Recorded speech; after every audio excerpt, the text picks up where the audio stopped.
شادی کی پہلی رات تھی۔ میں اپنے کمرے میں بیٹھی اپنے شوہر کا انتظار کر رہی تھی۔ کچھ ہی دیر گزری، میرا شوہر کمرے میں داخل ہوا اور میرے پاس بیٹھ گیا اور کہنے لگا، آج میں تمہیں 2 گفٹ دوں گا۔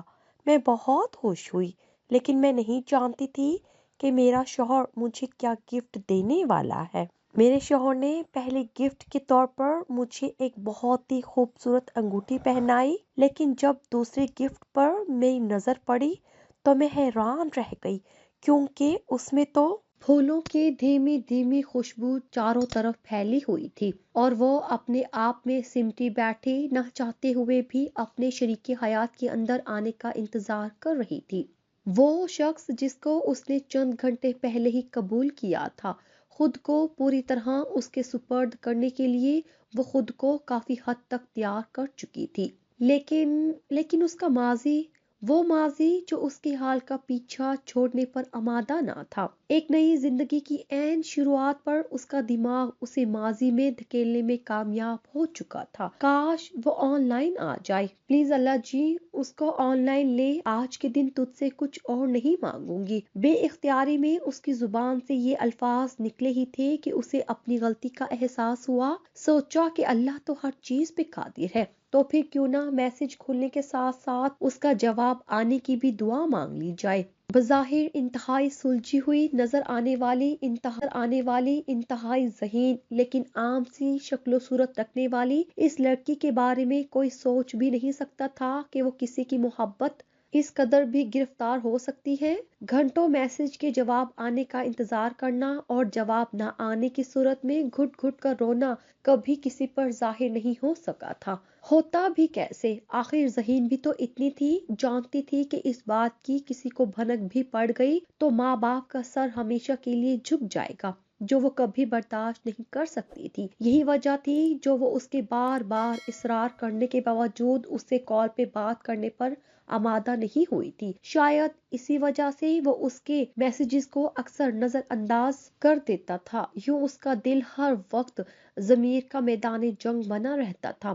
ضمیر کہتا تھا، کیا ہو گیا ہے جو وہ کال پہ بات کرنا چاہتا ہے؟ تم جانتی تو ہو کہ وہ کبھی تمہارے ساتھ اخلاق سے گری ہوئی کوئی بات نہیں کرے گا۔ ضمیر کا موقف ہوتا، محترمہ ہوش کے ناخن لو، چند سالوں کی یک طرفہ محبت کے پیچھے اپنے ماں باپ کی عزت خاک میں نہ ملا دینا۔ ایک نامحرم سے کال پہ بات کر کے تم مستقبل میں اپنے شریک حیات کو کیا منہ دکھاؤ گی؟ کال پہ اس شخص کے سامنے اپنی محبت کا اظہار کرنے کے بعد کس منہ سے اس شخص سے اظہار محبت کرو گی جو تمہاری محبت کا اصل حقدار ہوگا؟ تو بس پھر ہمیشہ ہی جیت ضمیر کی ہوتی تھی۔ خود کو اپنے شرعی شوہر کی امانت سمجھنے والی لڑکی ہمیشہ اپنے نفس پر قابو پانے میں کامیاب ہو جاتی تھی۔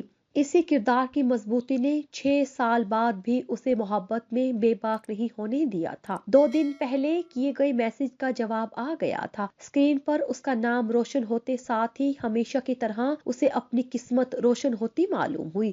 ہزاروں خوش فہمیاں دل میں سجائے میسج کھولا، ہر لفظ اس کے دل کو ڈبوتا چلا گیا۔ وعلیکم السلام، میں تھوڑا مصروف تھا اس لیے جلدی میسج کا جواب نہ دے سکا۔ ویسے بھی تمہیں معلوم ہے مجھے میسج ٹائپ کرنا پسند نہیں، اسی لیے جب بالکل فری ہوتا ہوں تو جواب لکھتا ہوں۔ خیر، تم نے پوچھا تھا کہ میرا شادی کا کیا ارادہ ہے، تو فی الحال میں شادی نہیں کرنا چاہتا، تم سے کیا کسی سے بھی نہیں کرنا چاہتا۔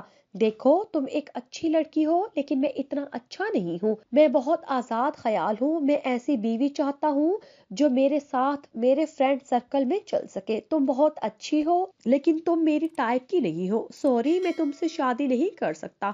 اس نے جلدی سے موبائل پکڑا اور بے اختیاری میں ٹائپنگ کرنے لگی۔ کوئی بات نہیں، یہ سب تو میں پہلے سے ہی جانتی تھی، بس آپ کے منہ سے سننا چاہتی تھی۔ یہ آپ کی زندگی ہے، آپ جیسے بھی جس کے ساتھ بھی گزارنا چاہے، میں کیا کہہ سکتی ہوں۔ اپنا خیال رکھیے گا، اللہ حافظ۔